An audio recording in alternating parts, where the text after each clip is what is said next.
All right, it's officially week 1, so that can only mean one thing, baby.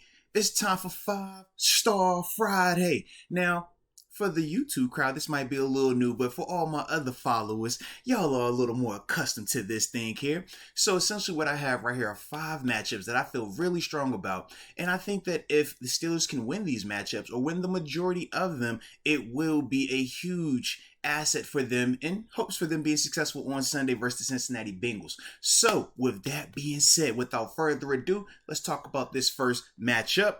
And you know I had to start up front, baby. TJ Watt versus La'el Collins. Now, let's talk about this matchup and why is it significant.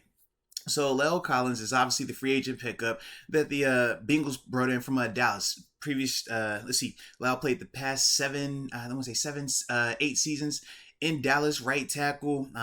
Was a part of a really, really productive unit. I mean, we're not even gonna, act like that wasn't the case out there for the majority of the time.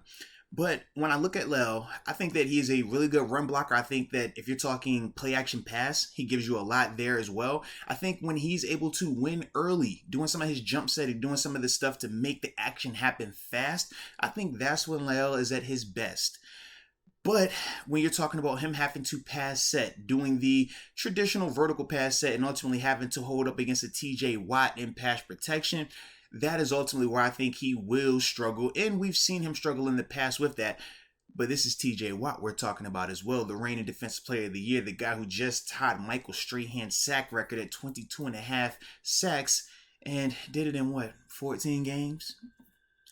Yeah, this is one of those ones for me, man. When I look at TJ Watt, I'm saying, man, full all season, full training camp. He's healthy, he's ready to go, and he's chomping at the bit. Not only does he want to go out there and break the sack record this season, but he also wants to have his run of Defensive Player of the Year trophies. I mean, we talk about J.J. Watt being a multiple-time winner. We talk about Aaron Donald being a multiple-time winner.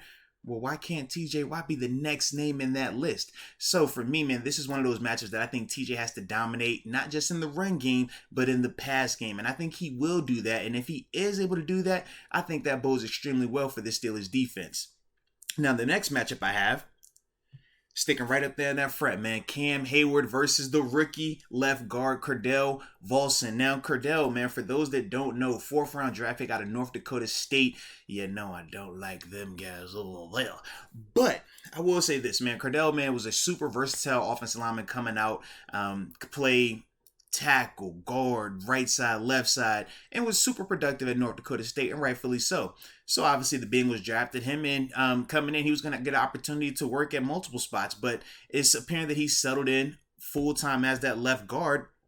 And even though I think he's going to be a good rookie, not a great rookie, but a good rookie, I think that this is a terrible matchup for him. He's going to be faced against Cam Hayward.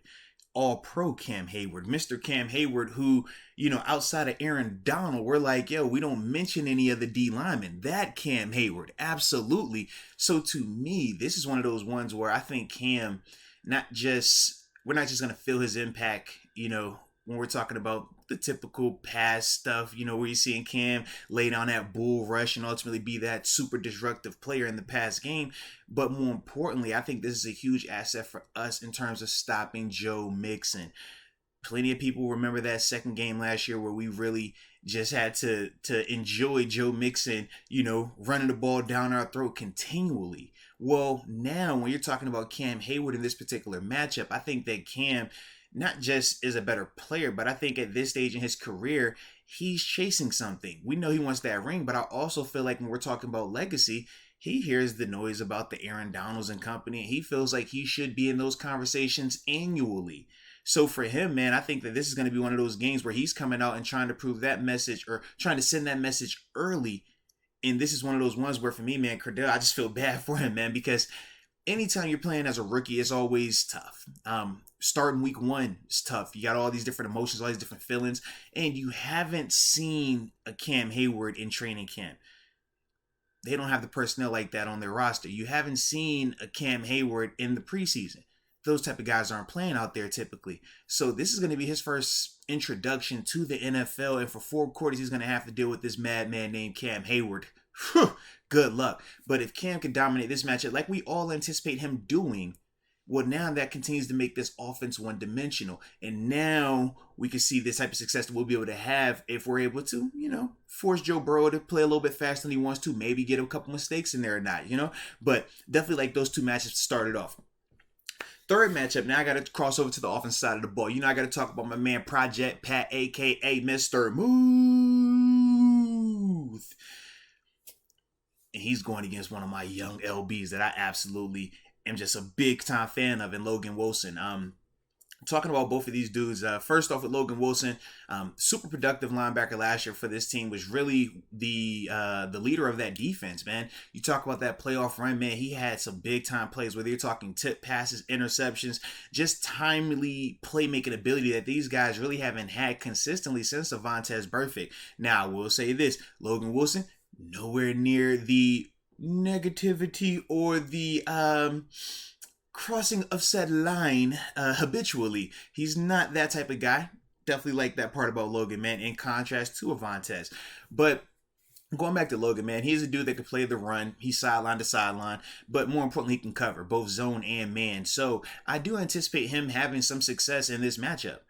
But at the same time, we're talking about Pat Freiermuth here. We know the season he had last year. The yardage, the catches, the touchdowns, the run after ability. And let's be real, we felt like he left a lot out there on the table, just based on how often he played and what the offense was looking like at times. Well, now here we are in year 2, and we saw a glimpse of it in the preseason, especially that Jags game, of what he is truly capable of when you're allowing him to stretch the field. To me, I think this is one of those games where, especially early on, you lean on Pat. Obviously, we're going to try to run the ball with Najee, but we know a lot of that is going to be predicated on our offensive line being able to generate movement. And we don't know what that's going to look like just yet. We could be optimistic, but it's still some uncertainty there. So, when you're talking about the uncertainty of the offensive line and how to run that ball, well, how can you move the offense?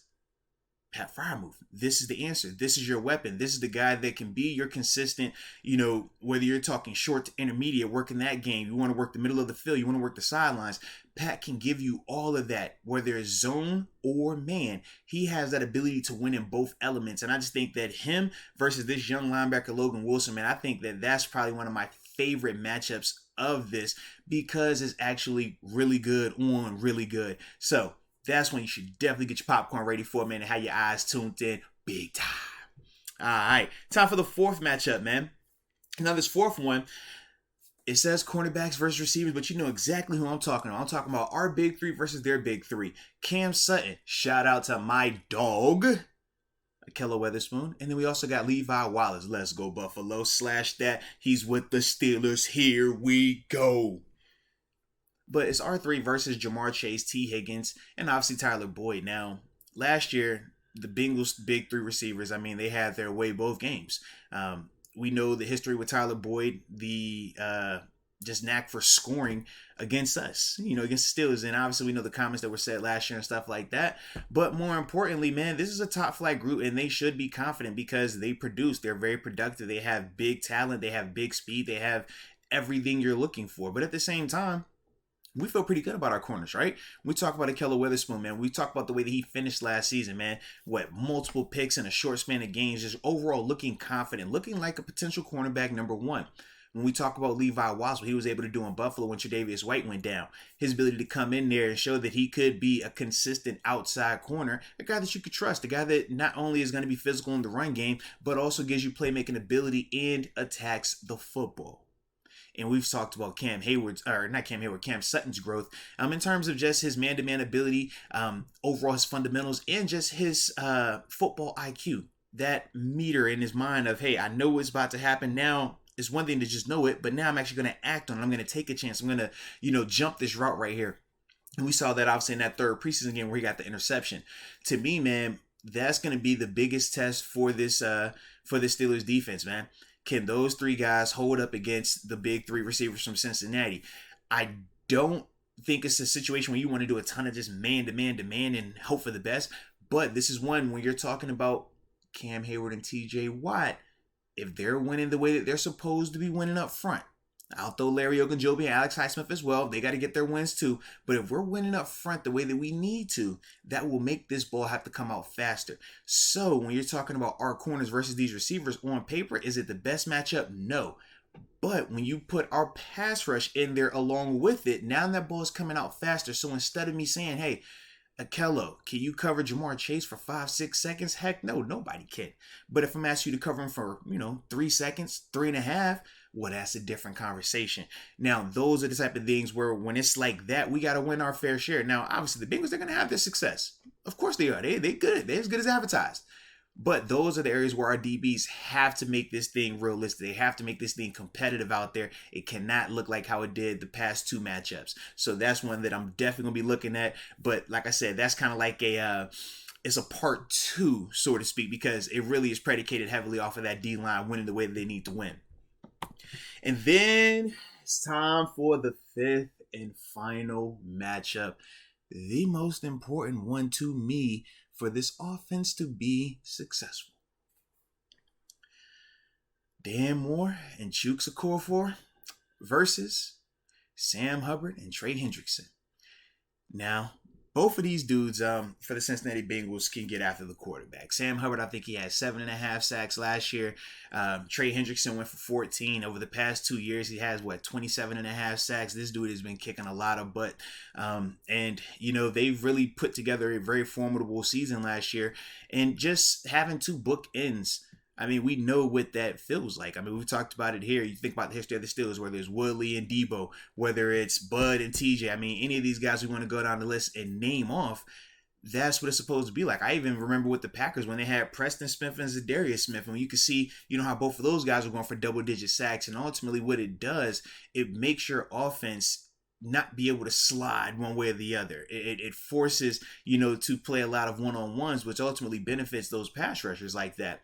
In Cincinnati, man, they were able to do that in a big-time way last year, but they are going to be missing somebody that was a key contributor for them last year, and that's Larry Ogunjobi. I don't think that's been talked about enough in terms of his pass rush ability. His 7.5 sacks that he had on the interior ultimately helped free those guys up on the outside. Now, no Larry Ogunjobi, that's going to be interesting to see how that impacts those outside 2 guys. Now, as we're talking about our offensive tackles here, yeah, we know Chuks. Obviously, he missed practice Thursdays dealing with a back injury, so we'll see what that looks like. But we're fully anticipating him, being out there and ready to go on Sunday. Dan Moore, obviously, we know he had a rough go at it, especially the final 2 preseason games, but here we are. And we're asking ourselves, all right, well, how can Dan Moore, who's struggling the past 2 weeks, and a Chuks that's dealing with a back injury, gonna be able to hold up against these DNs? Yeah, I'm very concerned about that. 100% I am. I don't think that you handle it by leaving those guys out there one-on-one a lot of times against these DNs. I don't think that's the recipe for success. I think you're going to have some opportunities where they got to block them up, and sure, you just got to hold on to your hats and hope for the best. But the method that I think is going to be most effective when dealing with these DNs, man, you got to move the pocket, number one. Whether you're talking rollouts, bootlegs. I also think changing up the timing, man, doing some stuff where it's a little bit more tempo, a little cadence, I think those things will help take the edge off of these rushers and ultimately help out a Dan Moore and Chuks. I would also say this, man, bringing in some of the bigger body personnel groupings. You got your Pat Fryermuths, bring a Zach Gentry out there as well.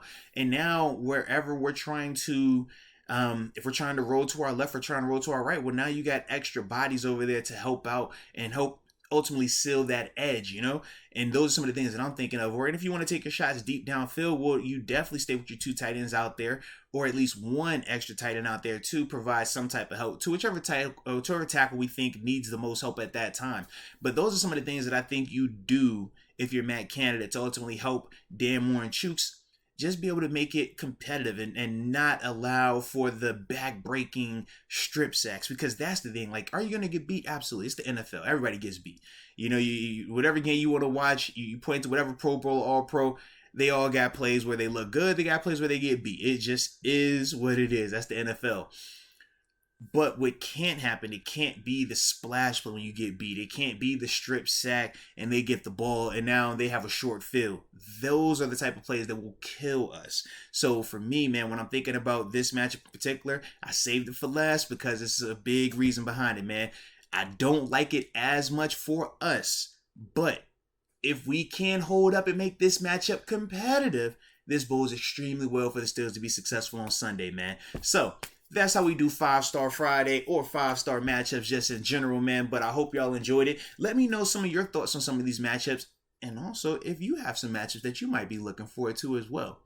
Either way, I appreciate you for tuning in. Make sure you like this video, subscribe to the channel, and definitely hit that notification bell, baby. And until next time, peace.